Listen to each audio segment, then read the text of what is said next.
civilización. La humanidad es muy vieja, muchísimo más vieja de la idea que tenemos. Atendiendo, por ejemplo, a Darwin, pues nosotros y los grandes simios, a considerar el gorila, el orangután y los chimpancés, que tienen dos variantes, estos son los grandes monos, muy inteligentes, por cierto, y sorprendentemente inteligentes. Algunas cosas las voy a mencionar. Bueno, hubo un momento en que en el proceso evolutivo, esos grandes monos y nosotros teníamos un tronco común, ¿verdad? Una especie de la cual partimos. Hace entre 5 y 7 millones de años, se considera, se separaron. Ellos están evolucionados. Ellos no son lo que eran hace 5 o 7 millones. Y por supuesto que nosotros tampoco. ¿Estamos claros? Bueno, ese transcurso llevó a la formación de lo que hoy somos. Como especie, fundamentalmente, somos Homo sapiens. Pero tampoco ha sido la única especie. Lo que pasa es que esta es la especie sobreviviente. Es decir, hubo otras especies humanas que perecieron en el transcurso. Algunos le echan la culpa al Homo sapiens, pero parece que no está culpable. Bien, ese Homo sapiens, entre 3 y 3.500 años, pasó a vivir, a tener una forma de vida que hoy llamamos civilización. Civilización quiere decir ciudades, quiere decir agricultura, quiere decir escritura fundamentalmente, quiere decir arte, quiere decir arquitectura, etcétera, etcétera. Eso es lo que es civilización. La data de la civilización es aproximadamente entre 3.000 años en lo que tiene que ver con nosotros en el mundo occidental y 3.500 años con lo que tiene que ver con el mundo asiático. O sea, la civilización es más vieja en el mundo asiático que entre nosotros. La civilización para nosotros nace en lo que hoy es Irak, ¿verdad? Se llama una civilización fluvial porque está allí entre dos ríos básicos allí, que son el Tigris y el Éufrates. Ahí está Mesopotamia, Babilonia y otras ciudades-estado. Ese, ¿verdad? Si ustedes tienen allí el mapa mundi abierto, verán que Irak se continúa con Siria, baja por el Mediterráneo, está por ahí Israel, etcétera, etcétera, ¿verdad? En el Mediterráneo. Entonces, fíjense ustedes, los fósiles más antiguos, cuando ya, ¿verdad?, ese proceso evolutivo había llegado a lo que se llama el Homo sapiens, los fósiles más antiguos han sido encontrados en una caverna en lo que hoy es Israel. Y la data es de 300.000 años. Ustedes saben que puede ser más antigua, lo que no puede ser es más reciente, ¿no? Porque los fósiles corresponden a 300.000. Entonces, no puede ser antes, sino que pudiera ser después. Entonces, la humanidad, tal como somos, ya Homo sapiens, con pensamientos simbólicos, etcétera, etcétera, tiene 300.000 años. Y como civilización, 3.000 años. ¿Ok? En ese proceso evolutivo va a aparecer lo que se denomina el pensamiento racional. Y ese nacimiento va a tener su origen en el seno de la civilización griega en el siglo V antes de Cristo. El pensamiento racional se llama así porque el hombre explica a través de la razón humana, de su inteligencia, de su capacidad para explicar. Y entonces, en el seno de esa civilización apareció lo que hoy se denomina la filosofía, apareció la medicina también como un conocimiento de tipo práctico, y aparece la historia. Es decir, no es que antes la humanidad no se ocupaba de echar el cuento de lo que había sido. No, lo nuevo es que ahora se acepta que lo que ocurre por causa de los hombres. ¿Entendido? Son los hombres los que hacen su historia. Tienen la culpa de lo malo que haya pasado y por supuesto tienen el mérito de lo bueno que haya ocurrido. No se acude a los dioses para explicar, ¿verdad?, la aventura del hombre. Y la aventura del hombre es la historia. Les di un concepto muy sencillo de que la historia no es otra cosa más que la acción de los hombres en el tiempo. Así lo entendemos hoy.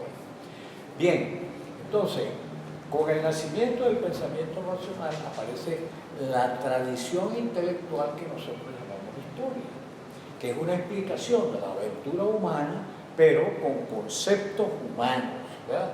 Suerte, mala suerte, guerra, ¿verdad?, etcétera, etcétera, pero el mundo hecho por los hombres. Fíjense, eso no significaba que los dioses ya no tenían nada que hacer, no, sino que ellos fueron puestos en otro lugar, no para explicar la aventura de los hombres, no para explicar el origen del mundo, etcétera. Ahorita están repartiendo los premios Nobel, ¿es así? Siempre los de física son interesantísimos, porque esos físicos son fundamentalmente físicos teóricos y lo que en verdad son grandes filósofos. A uno de ellos, el suizo, que es el maestro de otro, ¿verdad?, que está allí, no me recuerdo, el suizo le hicieron una entrevista y declaró algo que levantó roncha, porque él está hablando de que hay vida en muchas partes, ¿no?, pero y hay planetas que tienen todas las condiciones de la Tierra hasta ahora, desde aquí, pero que es impensable que nosotros podamos ir hasta allá. Bien, lo traigo a colación porque en un momento le pregunta el periodista: ¿y qué es para usted el universo? Dice: para mí es una cosa infinita, pero en mi mundo, en el mundo que él tiene para explicar, no cabe la figura de Dios. Digo que levantó roncha innecesariamente, porque la ciencia es una gran convención, un gran acuerdo. Mire, vamos a explicar esto, la historia, que es ciencia, vamos a explicar el mundo físico, vamos a explicar el origen de la humanidad sin Dios. No vamos a meter a Dios allí en las explicaciones. Entonces, les traigo este ejemplo para entender que la ciencia, y si la historia es una ciencia, explica sin Dios. No cabe, en el juego no cabe. Mira, en este juego no cabe explicar mediante ninguna divinidad, etcétera, etcétera, sino acciones humanas. Bien, a eso lo llamamos pensamiento racional. El carácter lógico lo ha tenido, si la forma de pensamiento que tenemos nosotros es lógica, ahora le agregamos un componente racional en el orden de las explicaciones, y todo lo que hemos construido, el arte, la historia, la filosofía, etcétera, ¿verdad?, pues tiene las propiedades que el cerebro humano evolucionado le ha agregado a esta especie. ¿Entendido? Porque es una inteligencia a la medida nuestra.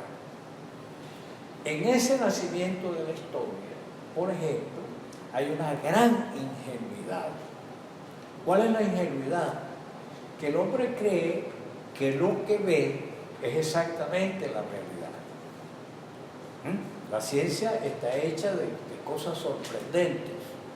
Es decir, el sentido común no es ciencia, porque la ciencia sorprende al sentido común. ¿Entendido? La investigación, todo lo que va arrojando, etcétera, todo eso es sorprendente. Entonces, por supuesto, ¿qué significa? Pues significa, con el tiempo se ha entendido que hay una especie de maldición que le corresponde a esta especie. ¿Cuál es? Que estamos condenados a interpretar. Nosotros estamos condenados a interpretar. Es imposible no interpretar. Nos basta que observemos una cosa y de inmediato tenemos una explicación. Eso nos ha servido para hacer arte, nos ha servido para hacer ciencia, nos ha servido para hacer filosofía y nos ha servido para chismear, ¿entendido? Porque apenas vemos una cosa, nosotros la redondeamos, le damos sentido, ¿verdad? Y construimos una explicación. ¿Quieren una excelente película que muestra eso? Una película de Alfred Hitchcock, que creo que se llama La Ventana Indiscreta. La Ventana Indiscreta. Esa es una película extraordinaria para entender esto que yo les estoy diciendo a ustedes y que es inevitable. No me voy a meter allí con la película porque tendrían ustedes que pagar el boleto y no es así. Bueno, entonces nació en Grecia y la historia nació siempre como interpretación. Lo que pasa es que sus autores, o sea, citamos nosotros dos, el caso de Heródoto y Tucídides, ellos no estaban advertidos que estaban interpretando, porque comprender que conocemos mediante la interpretación nos ha costado los 20 siglos después de Cristo para entender, ¿verdad? Del comienzo del siglo XX, el hombre a través de una disciplina que se llama epistemología, ¿verdad?, que se dedica al estudio de cómo pensamos, cómo es que pensamos, cómo es que llegamos a las verdades. Y las únicas verdades que desde el punto de vista civilizacional admitimos son las verdades de la ciencia, ¿verdad? A la ciencia le llamamos el conocimiento cierto. Lo demás, como decían los griegos, es doxa, opinión, ¿entendido? La ciencia, pues hay ciencias experimentales, etcétera, etcétera. La historia no hay ninguna ciencia experimental, porque la historia es la ciencia del pasado y el pasado está clausurado, ¿no? Se acabó, ¿entendido? Nosotros estudiamos hechos históricos, pero como yo les explicaba, los hechos históricos son reconstrucciones que hacemos de las cosas. Recuerden que les puse el ejemplo de la batalla de Carabobo, ¿no es así? Lo que en verdad manejan los historiadores, ¿qué es? Un documento, testimonio, unas ruinas del pasado, edificios, etcétera, etcétera, ¿verdad? Esqueletos, ¿entendido?, quedaron allí, etcétera, etcétera. Entonces, huellas, lo que los historiadores manejan son huellas, reliquias que nos quedan del pasado. A partir de eso que está allí, hacemos reconstrucción. Y fíjense que es en todas cosas, porque en el caso, por ejemplo, de los fósiles se encuentran unos huesos. El cuerpo humano es un algoritmo, se puede calcular matemáticamente. Si usted le da un hueso a lo que posee el algoritmo matemático, él puede hacer una reconstrucción y puede decir, si le da una pelvis, él dice, ¿es macho o hembra? ¿No? Así, clarito está allí. Si no le da una pelvis, no puede saber, pero sí puede saber la estatura, sí puede ver una cantidad de cosas allí, porque nosotros somos proporcionales. Hay una cosa, si tenemos las manos más largas, la gente se da cuenta. Si tenemos las piernas, una cosa, somos cabezones, no le cuadra, ¿verdad? Porque eso tiene una proporcionalidad que ha sido objeto de cálculo matemático y entonces se pueden hacer las reconstrucciones, etcétera, etcétera. Fíjese que todas cosas son reconstrucciones. Toda la historia es eso, nosotros reconstruimos el pasado.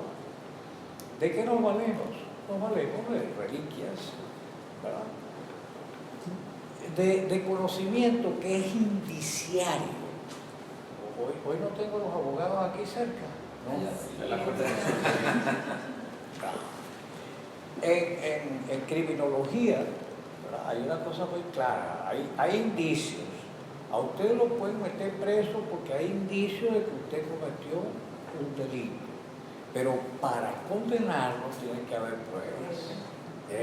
pruebas, ¿verdad? Los investigadores convierten los indicios en pruebas. Bueno, los historiadores convierten los indicios en elementos también probatorios para redondear. No se olviden que historia es reconstrucción, ¿verdad? A veces no nos damos cuenta de eso. Y por lo tanto, lo reconstruido con dificultad es la copia exacta de lo que ocurrió. Eso es muy difícil. Fíjense ustedes lo que ocurre en el campo subatómico. Los físicos que hablan de lo que es la interioridad del átomo no han visto nada, porque de eso no se puede ver absolutamente nada. Allí la ciencia funciona por esas inteligencias excepcionales, Albert Einstein, ¿verdad?, Stephen Hawking, etc., que con su imaginación han podido conducir la física. Busquen el bolsón de Higgs, ¿verdad?, y hay un laboratorio inmenso que se llama un colisionador de hadrones, que está en Europa, donde meten allí, bombardean y tienen su manera de ver el interior del átomo que no se puede ver. Fíjense ustedes, muchas veces, como dice el dicho, la imaginación sorprende a la realidad. En el campo de la física subatómica es la imaginación de los genios lo que conduce la investigación. Bueno, en historia no, porque hay muchas evidencias, hay edificios, quedan esto, batallas, etcétera, armas del pasado, documentos, etcétera. Entonces, el historiador va armando todo ese tipo de cosas y él va redondeando. No necesita ser un ser excepcional, porque la inteligencia humana es interpretativa. Por eso le señalaba lo del arte, lo de la ciencia, la filosofía y el chisme. ¿Entendido? Porque el chisme sale de una apreciación que tengo. Para mí que esa mujer le está poniendo un cacho al marido, ¿por qué entra y sale de esa casa? ¿Verdad? Después puedes descubrir que ella puede tener un pariente ahí, viejo, inválido, ¿entiendes?, que lo asiste, y por eso va todas las tardes a las 3 de la tarde, porque esa es la hora en que, ¿verdad?, le hace algo al viejo, allí lo ayuda, etcétera, etcétera. Pero bueno, es así. Esa inteligencia, fíjense, sirve para chismear, pero le sirvió a Albert Einstein, ¿verdad?, para formular su teoría de la relatividad, a Stephen Hawking para imaginar los agujeros negros, etcétera, etcétera. Entonces, lo mismo, el mismo componente. Entonces, es así. La diferencia entre un genio y los que no somos genios es que no tenemos el talento para imaginarnos esas cosas tan fantásticas. Pero la historia es una realidad inventada, ¿verdad?, pero no caprichosamente inventada, ni delirantemente inventada. Lo que es inventado sin fundamento es la ficción, y tiene un espacio, el espacio de la literatura o el espacio del cine. Le voy a echar otro cuentico.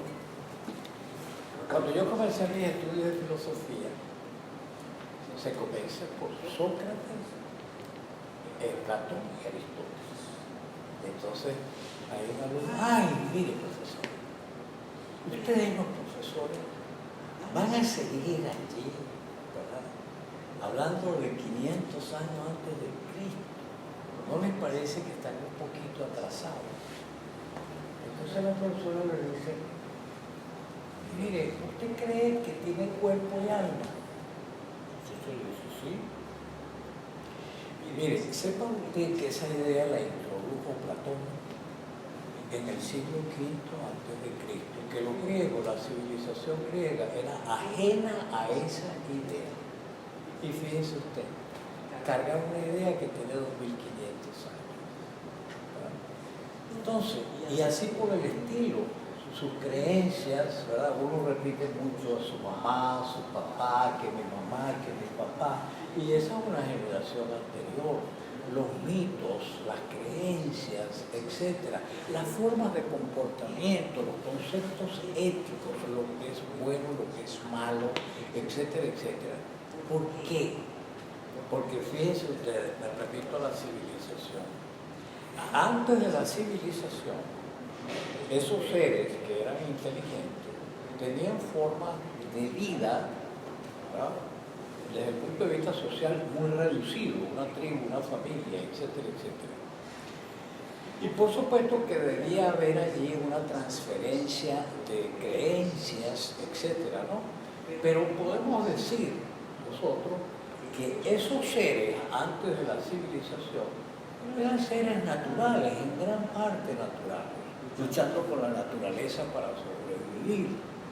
La civilización hizo que la humanidad, el espacio inmediato, el contexto, es socio-histórico cultural. ¿Entendido? Hay unos que están batiéndose con la naturaleza, los que están cultivando, ¿entendido? Están, ¿verdad?, con la naturaleza, conociéndola, etcétera, lluvia, esto, aquello. La agricultura es resultado de un proceso de observación increíble. Alguien tira un mango, lo tira ahí, se revuelve la tierra, le cae humedad y sale una matemática. Ahí está el origen de la agricultura. Si en vez de esperar que alguien tire un mango, yo pongo las semillas de mango así seguiditas, todas, pues puedo pasar a cultivar el mango.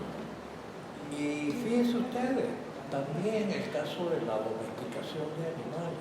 Los primeros domesticadores plenos de las gallinas fueron los egipcios.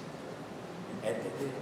Los egipcios, que incluso aprendieron el proceso de incubación y lo incubaban con el estiércol de los camellos, de los dromedarios, que sale calientico y entonces ponían los huevos allí y lograban incubación. Y todo el proceso completo de que le quitamos el huevo a la gallina la ponemos en otra cosa, ponemos los huevos aquí, ponemos las cosas y aquí tenemos un pollito y tenemos esto y tal. ¿Verdad? Eso es la domesticación de animales. Bueno, entonces por ahí va. Somos, claro, el pasado es relativamente reciente, algunas ideas son más antiguas, etc. Pero usted ha dado en la diana y en el blanco. ¿Por qué? ¿Y por qué se preocupa tanto el hombre por el pasado? ¿Verdad? Si lo que tienes que mirar el futuro. Bueno, porque el pasado nos implica absolutamente todo, o casi todo. Porque fíjense ustedes, lo que ciertamente existe es pasado y presente. ¿No es así? Lo que existe es pasado y presente. Entonces, los historiadores han entendido así, bueno, la historia se ha entendido de diferentes maneras. Los griegos tenían una concepción cíclica del mundo. El mundo daba vuelta, pero no el mundo, el planeta, sino el mundo de la cultura de los hombres. Y las cosas cambiaban tan poco que esos hombres crearon la idea de que había como un ciclo repetitivo. Es más, hay una famosa frase de Pitágoras que demuestra eso, porque dice, Pitágoras murió bastante bien. Entonces decía, y yo estaré nuevamente con mi callado, ¿verdad?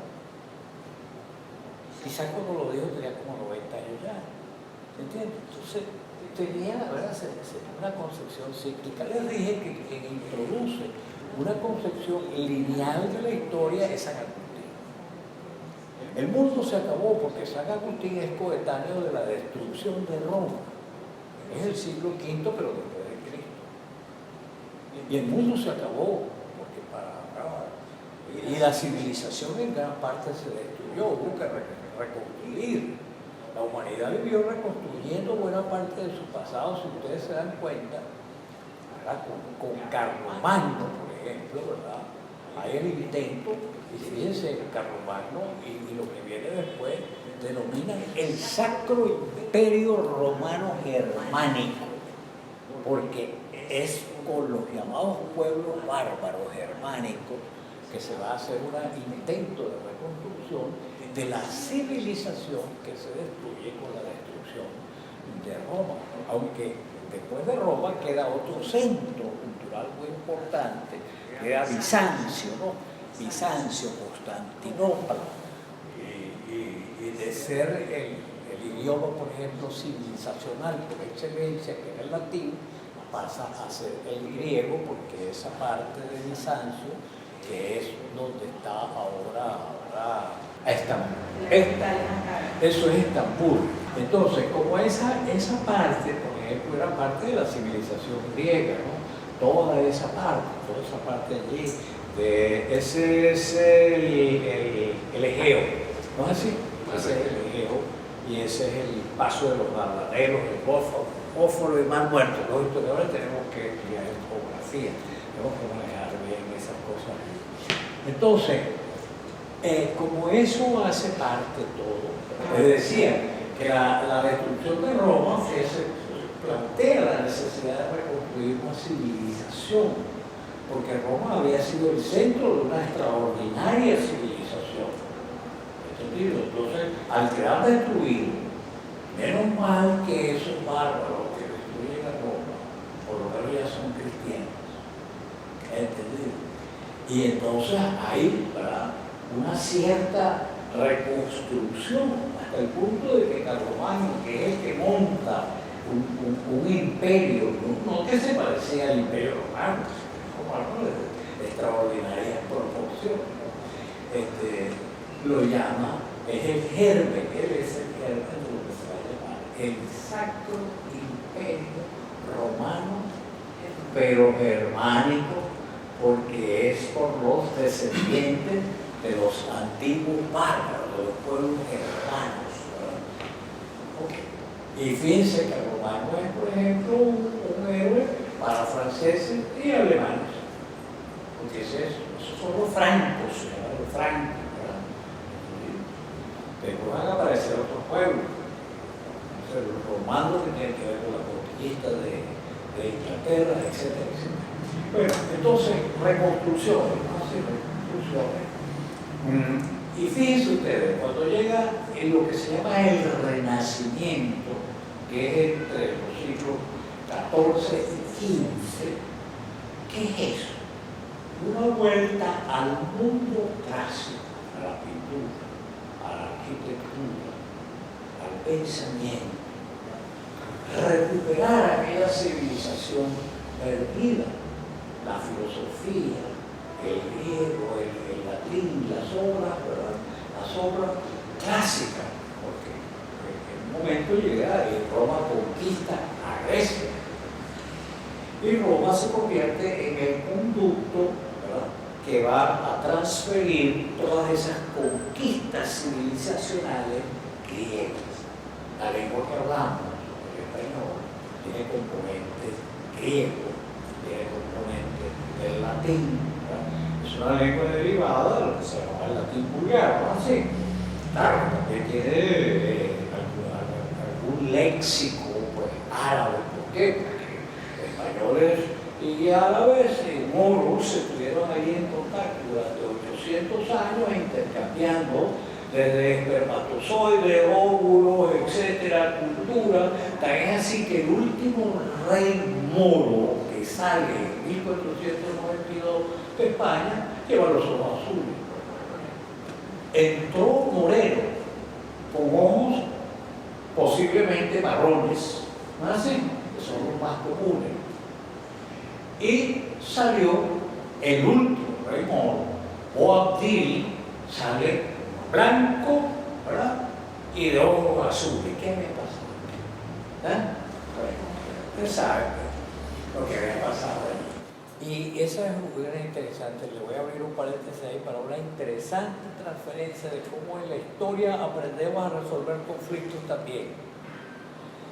Los vikingos, cuando descendían, arrasaban con Europa, guerreros, mafioso, ¿verdad? Etcétera, mujeres y botín. Y las mujeres también eran parte del botín. Hasta que un rey francés, claro, con un jefe normando, dice: ¿te gustan esas tierras? La Normandía francesa. Sí, como, bueno, vamos a hacer un gran acuerdo. Ustedes se quedan allí, eso es suyo, y hacemos un gran pacto. Ustedes nos cuidan de los amigos suyos, de los panas suyos, que vienen aquí, descienden aquí, nos defienden, nos cuidan, etcétera, etcétera, y ustedes se quedan. Ya para el año 1000, esos normandos, que eran descendientes de vikingos, ya eran franceses, hablaban francés. Y en el año 1000, precisamente, Guillermo el Conquistador, que es normando, se lanza a la conquista de Inglaterra y conquista Inglaterra.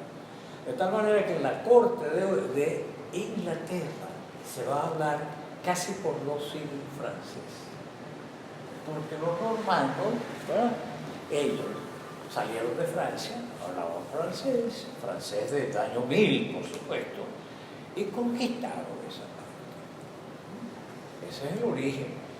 Los ingleses no protestan por eso, al contrario, se sienten orgullosos de esos pueblos, de todos esos pueblos que se mezclaron allí.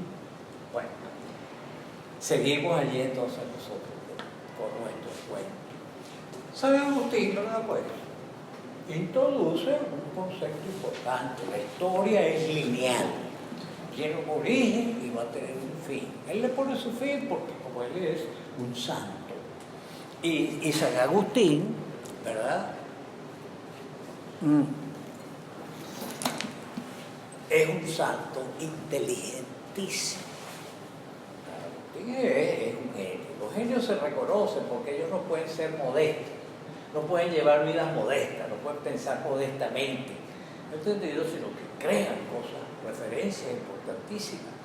Entonces, Agustín es un hombre pues culto, un hombre inteligente, un hombre que ve el mundo allí, es el hombre que estudia todas esas cosas, saben que es de la primera patrística, y que la patrística es el intento que hacen los hombres inteligentes de la Iglesia por darle una fundamentación filosófica al cristianismo, que es una predicación religiosa de hombres muy humildes. Acuérdense los 12 apóstoles.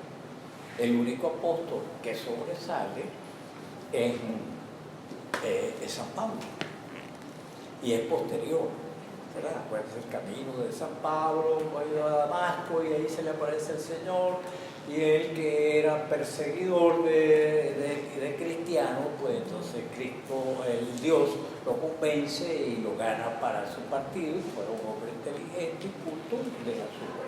Bueno, San Agustín, que es posterior, estamos hablando del siglo V después de Cristo, está allí dentro de una obra inteligente que es fundamental filosóficamente el pensamiento cristiano, ese pensamiento de hombres sencillos, pescadores, etcétera, etcétera, ¿verdad? En un tiempo en que había necesidad de convencerte que el cristianismo también era, digamos, la religión de hombres inteligentes.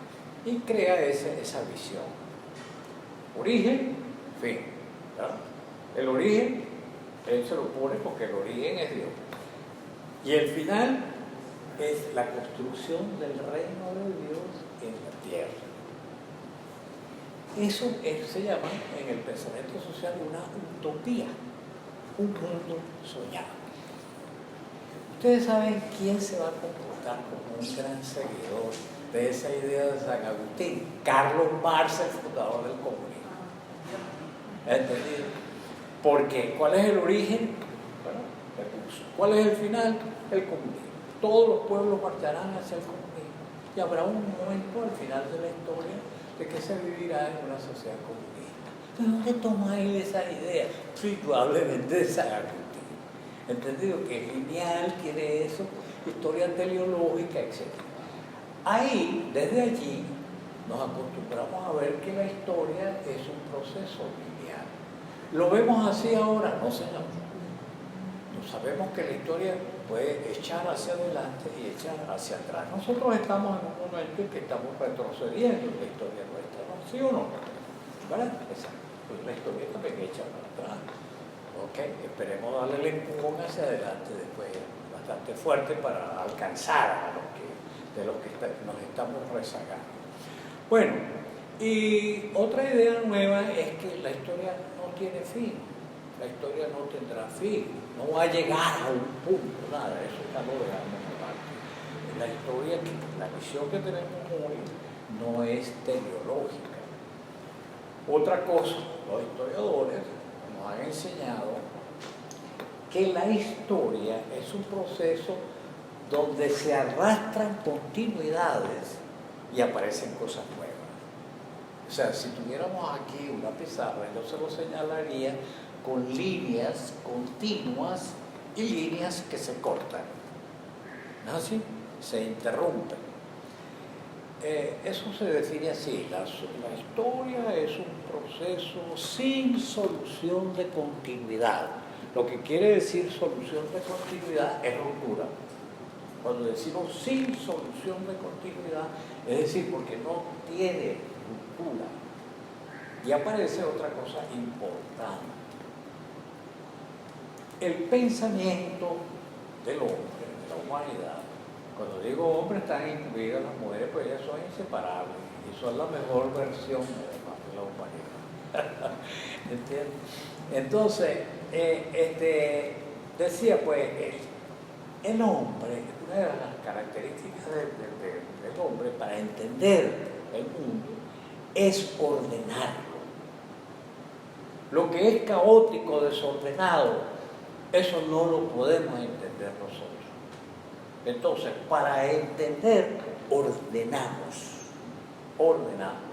Si queremos entender cómo funciona el universo o queremos construir una idea del universo, tenemos que ordenarla.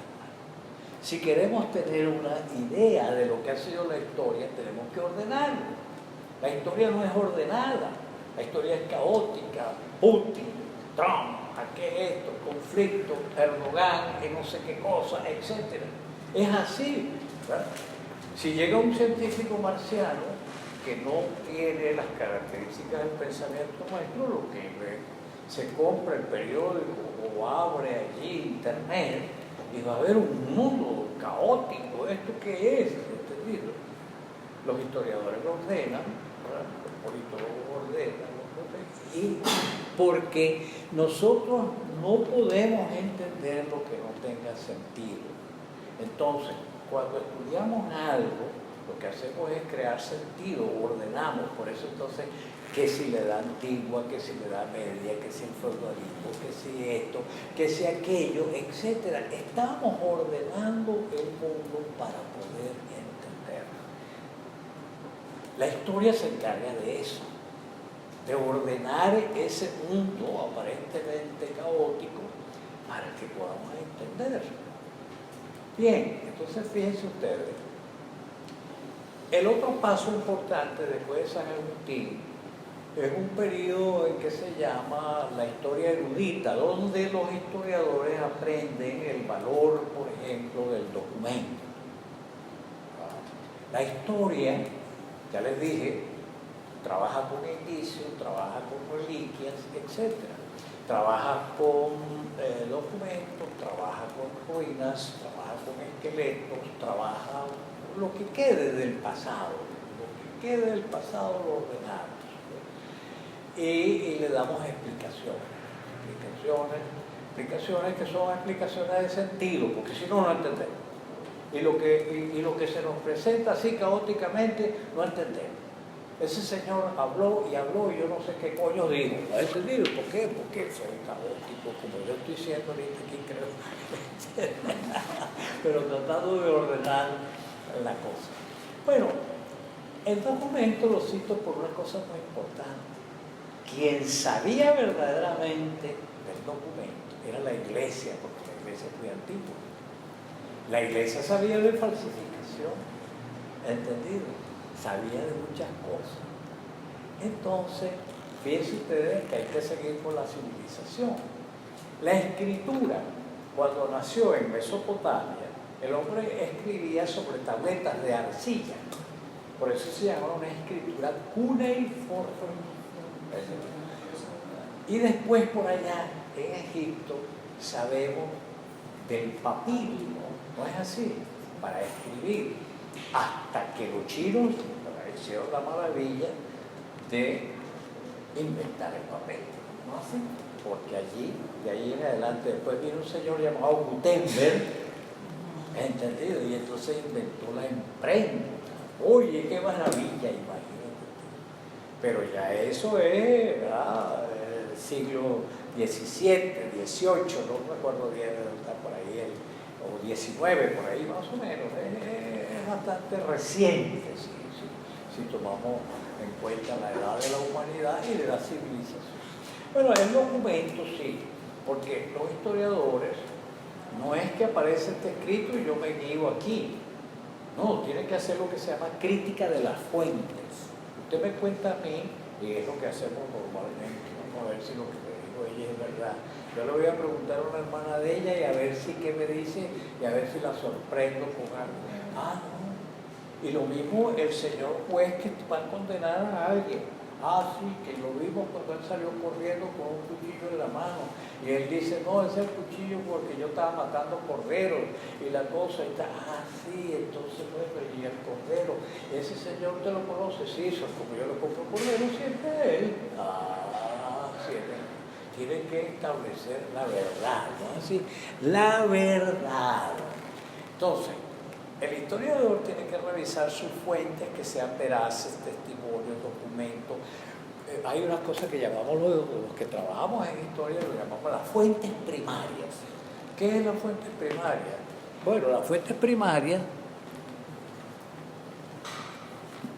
es, por ejemplo, un documento que corresponde a la época que yo estoy estudiando. Estoy estudiando el siglo XVI. Sí, este es un documento del siglo XVI. Los que trabajamos en historia no lo sabemos todo, pero hay una persona que nos puede decir si ese material es del siglo XVI. ¿Entendido? Entonces, eso es parte de la crítica de la fuente. Se supone que cuando hay archivos, los archivos se forman, existen unas personas que se llaman archivólogos, ¿no es así?, que saben ordenar todas esas cosas.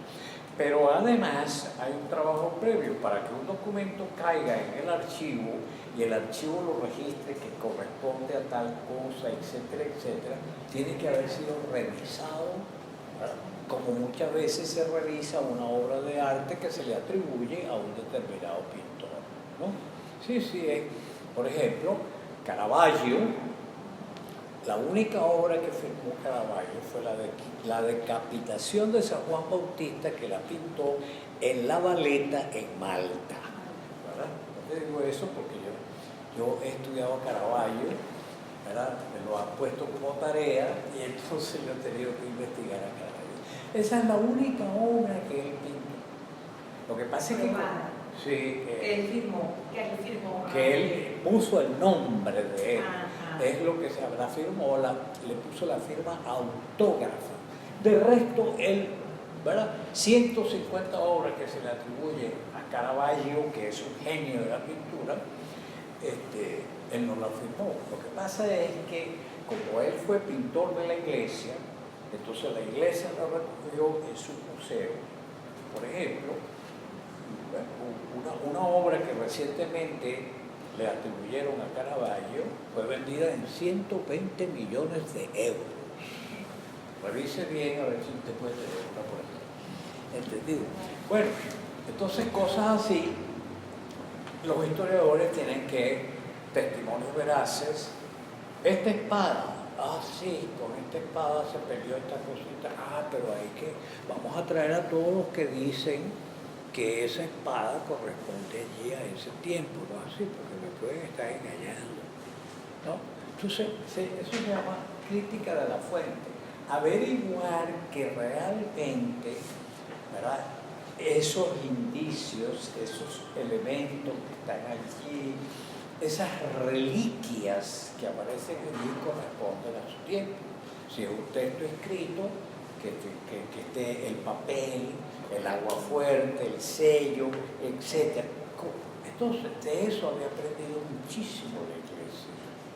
Entonces, los historiadores, de momento, se apropian de todo el conocimiento que la investigación de la Iglesia sobre los documentos ha dejado. Y de allí en adelante los historiadores comienzan a trabajar con el documento como básicamente, ¿no? Se hizo. Pero vamos en este tiempo. Los historiadores trabajan ahora no solo con el documento, no solo con el testimonio, no solo con la obra de arte, no solo con todo el conocimiento que se tenga de su tiempo, sino que además hasta con pruebas científicas. Yo les dije a ustedes que, por ejemplo, el Vesubio, que destruyó pues, una buena parte de Nápoles, etc., allí los investigadores han logrado hasta establecer qué comían los habitantes de la prueba del Vesubio, ¿no? Porque la lava conserva mucho ¿verdad? Y han roto y han encontrado. En estos días apareció una noticia, a mí me gusta la cerveza, ¿a ti te gusta la cerveza? Bueno, una maravilla. Lograron la reconstrucción de la cerveza de los faraones, porque la cerveza nace de Egipto. Tenían la receta. Sí, exacto. Y lograron en vasijas obtener elementos microscópicos de la cebada, de la cosa, y hicieron cerveza. Y qué gustazo, ¿no? Histórico, beberse una cerveza que bebía un faraón. Bueno, a mí que me gustan las cosas viejas, yo me hubiese derretido. Porque imagínense usted, está tomándose una cerveza que tomó Ramsés II. ¡Uy, qué maravilla! Bueno, eso es, todo eso es la historia. Fíjense ustedes que no es sencillamente, no son batallas, no son guerreros, no son santos solamente, porque el concepto moderno que tenemos de historia es que la historia es la aventura de la humanidad. Nos interesa hasta conocer, ¿verdad?, la ropa interior que podía haber usado esto, ¿no? Hace poco oí una interesante conferencia de un amigo que describía, porque si venimos de un mono común que anduvo en 4 patas, que se levantó en 2 patas, etc., pues se debieron ocurrir transformaciones anatómicas sorprendentes, ¿no? Las que son, porque si usted quiere ver lo sorprendente, pues agarra un mono, el esqueleto, y lo compara, ¿verdad?, con un esqueleto humano, etc. Y él se ocupaba de la descripción maravillosa de la transformación de la pelvis, entendido, de la pelvis para eso. Y sobre todo la pelvis femenina, que es extraordinaria, ¿no? Ella movió su sexo de atrás para adelante, toda la cantidad de cosas increíbles e interesantes. Eso no entra propiamente en el campo de la historia, sino en el campo de la paleoantropología. Paleo significa en griego antiguo y la antropología, ¿no? Entonces, ¿interesa eso o no? Si nosotros somos una especie que viene de otras, con transformaciones, el médico pues tiene que maravillarse. Es más, hay una cosa que yo, por ejemplo, no sabía, porque todo no se puede saber. Entonces, que él puso allí un diagrama de la pelvis de la gorila y la pelvis, ¿verdad?, de una mujer.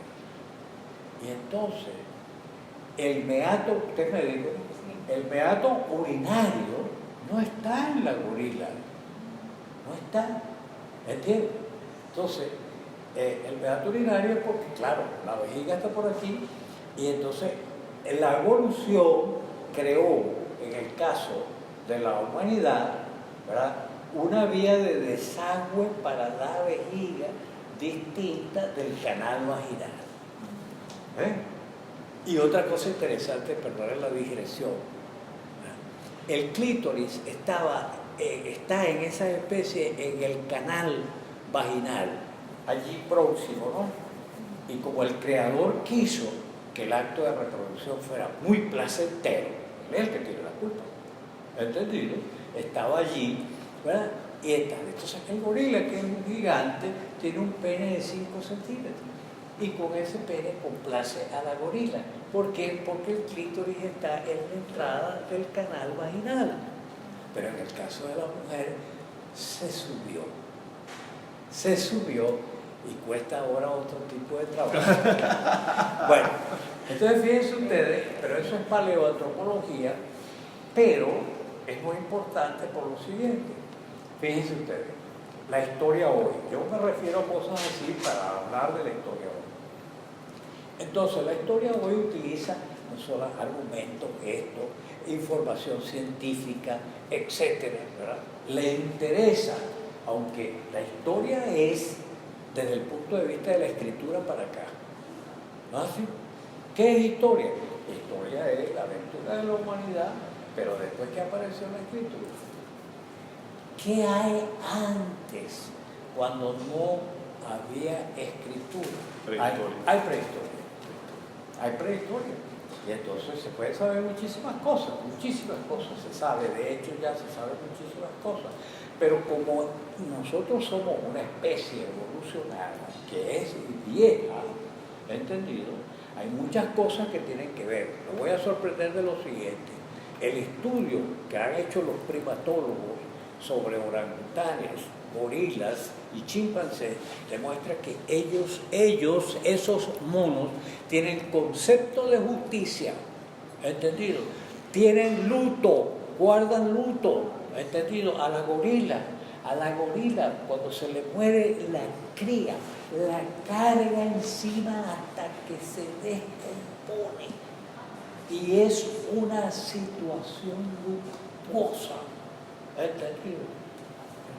Fíjense ustedes, eso quiere decir que el concepto que en la lengua nuestra, utilizando también una raíz griega, lo que precede, le ponemos el prefijo proto, ¿verdad?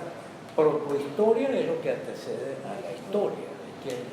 Entonces, los conceptos éticos, hay unos conceptos protoéticos, previos a la ética, y esos aparecen producto de la evolución en esos monos. Entonces son sorprendentes. Esos conceptos los hemos tomado, los hemos desarrollado, evolucionado, pero muy probablemente surgieron cuando éramos lo más parecido a monos. ¿Sí? Sorprendente, esos son los primatólogos. Bueno, y entonces interesa porque hay una historia que se ocupa del pensamiento, de los conceptos éticos, etc. Entonces, en vez de ponérselos a la religión o a la filosofía, resulta que vienen con la evolución. Entonces, el historiador tiene que tomar nota de eso también, saberlo, porque si no puede decir cosas que va a pasar por ignorante, ¿no? Bueno, entonces, y la historia, al ocuparse de la aventura humana, se ocupa de todo lo que hacemos los seres humanos. Todo eso le interesa al historiador. Por lo tanto, como es un conocimiento muy vasto y complejo, necesita especialización, ¿no? Historia económica, historia política, historia cultural, historia de las ideas, historia del vestido, historia del calzado, historia del automóvil, historia de los motores, historia de los combustibles, historia de la conquista espacial, para terminar el libro, porque todo eso, y nos interesa acumular. Entonces, cada uno de nosotros, con la información de eso, dirá si la historia es importante. Mucho. ¿Me entiendes? Y en el plano, digamos, más existencial, ¿de dónde venimos? ¿Quiénes somos? ¿No? Porque incluso genéticamente los que étnicamente tenemos vinculaciones con pueblos europeos, porque los que no lo tengan, lo que voy a decir a continuación no es válido para ellos, ¿no? Los que no lo tengan, por ejemplo, el caso de los habitantes primarios de América, porque eso es un origen distinto, ¿no? Pero los que somos mestizos con poblaciones europeas, cargamos genes neandertales. Neandertales es un hombre que anteriormente se consideraba como una especie de primitivo. Resulta que él coexiste con el Homo sapiens. Y hoy se considera que era un hombre intelectualmente, incluso era más hermoso que el Homo sapiens. Era más grande, más fuerte, etc. Físicamente era más hermoso. Y bueno, entonces cargamos 5%.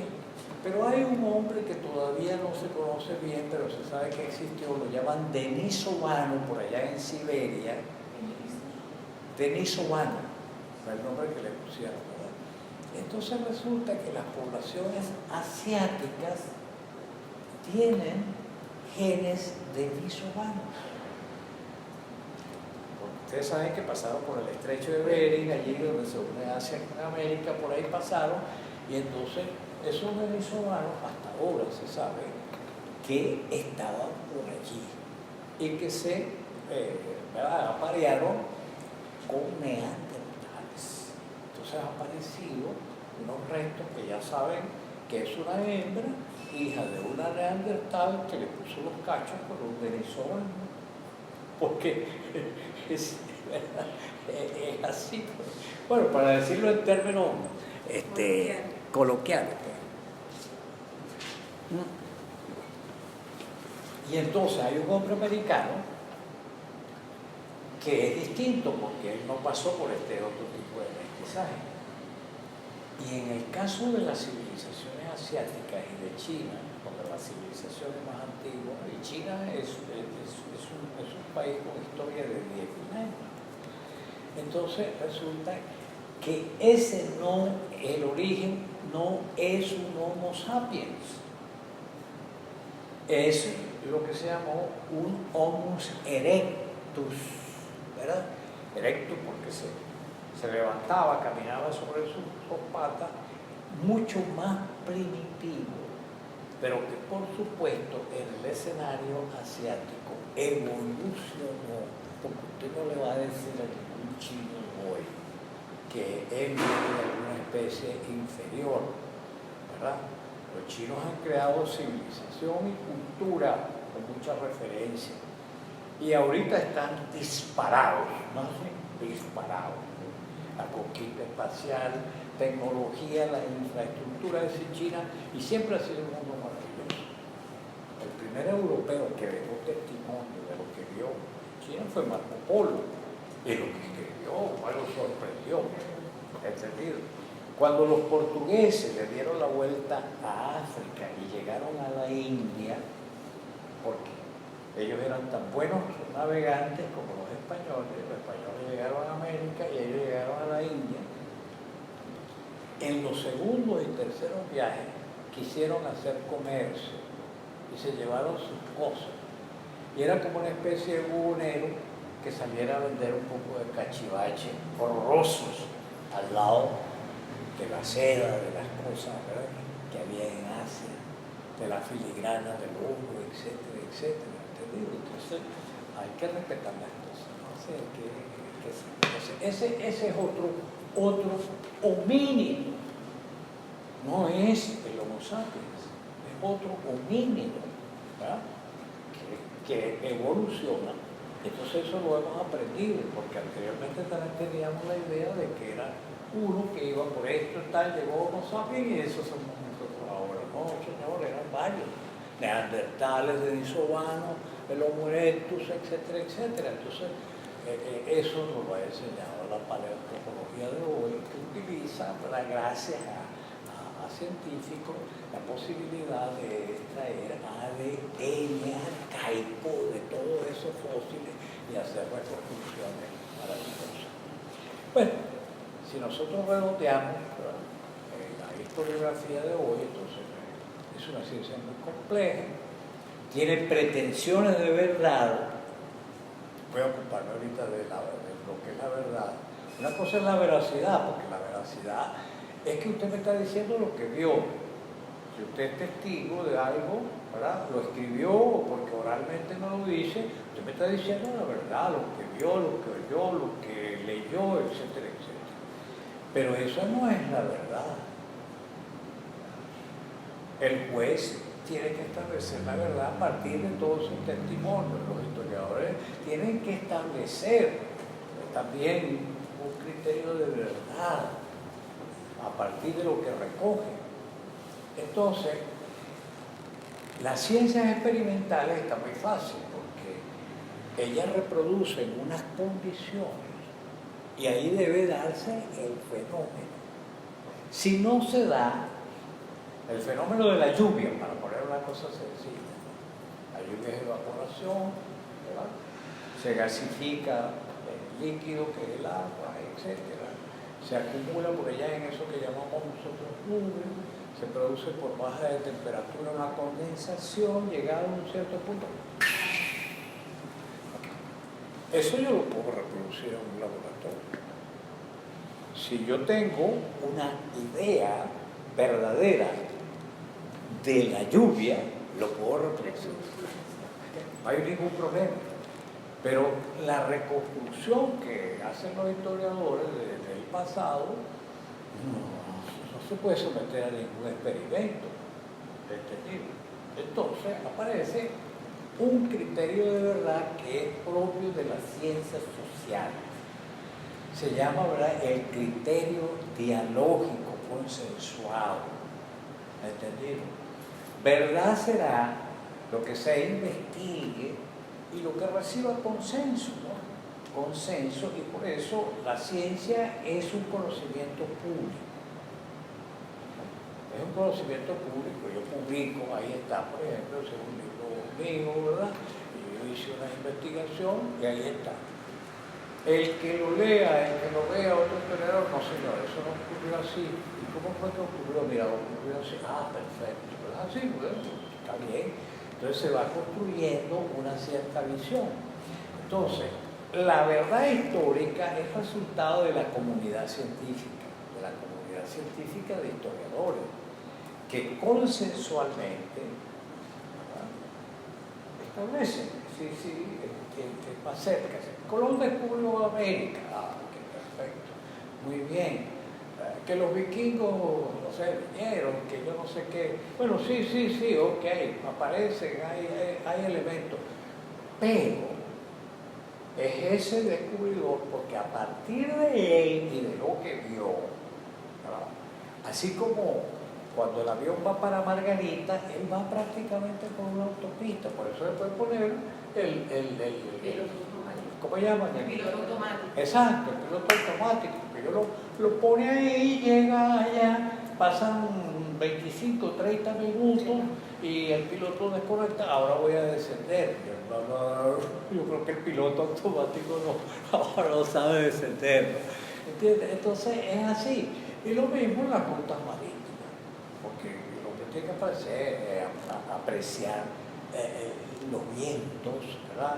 Me voy por aquí, me voy por allá, porque si no están las corrientes marinas, entonces termina haciendo caminos en el mar. Bueno, entonces el viaje de Colón precisó después que era un continente nuevo, ¿verdad?, porque ellos vinieron buscando otro continente y crearon las rutas, y a partir de eso se produjo este mundo que está aquí, que es resultado de la expansión de los pueblos europeos, ¿no?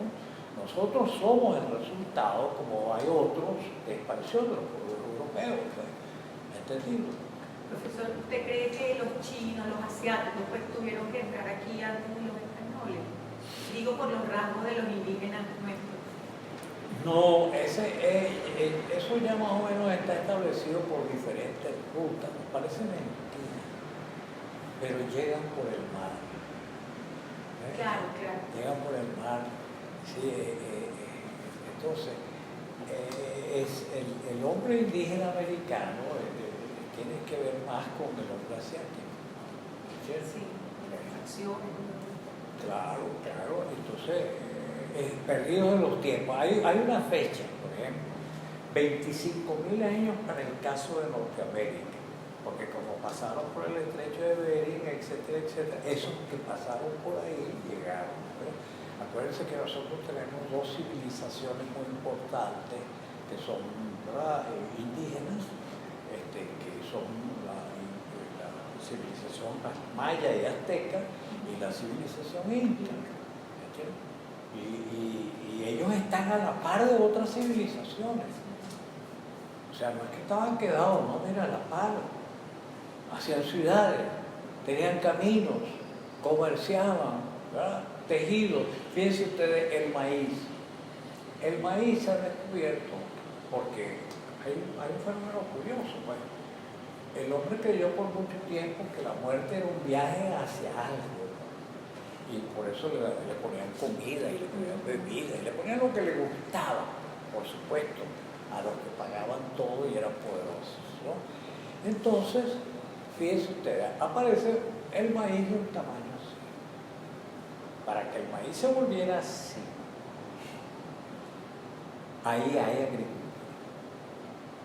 Ahí hay, ¿verdad?, ahí hay trabajo de mezclar esto con esto para producir una mazorca mayor y convertir el maíz en el cereal de las culturas americanas, ¿entendido? Como lo es el trigo de las culturas europeas, etcétera, etcétera. Bueno, entonces, ¿verdad?, la historia es todo eso, es historia de las civilizaciones, del pensamiento, de costumbres, de mitos. Con mucha dificultad, nosotros no somos del pasado. No es que todo sea del pasado, absolutamente, ¿no? Pero por supuesto. Fíjense ustedes, nosotros somos víctimas de quienes vinieron aquí con un pensamiento político que tiene más de 100 años de atraso, ¿no? Y vinieron a experimentar con nosotros, entendido, a arruinarnos, porque ya eso había sido experimentado. Los rusos, los chinos, los habían lanzado eso. Y el progreso de China hoy es posible por haberse quitado eso de encima, independientemente de que ese proceso lo haya dirigido quien lo trajo, el Partido Comunista Chino, que sigue siendo, pero por supuesto, ahora China es otra cosa, ¿no? Es otra cosa en su vida social, en su vida económica, etcétera, etcétera.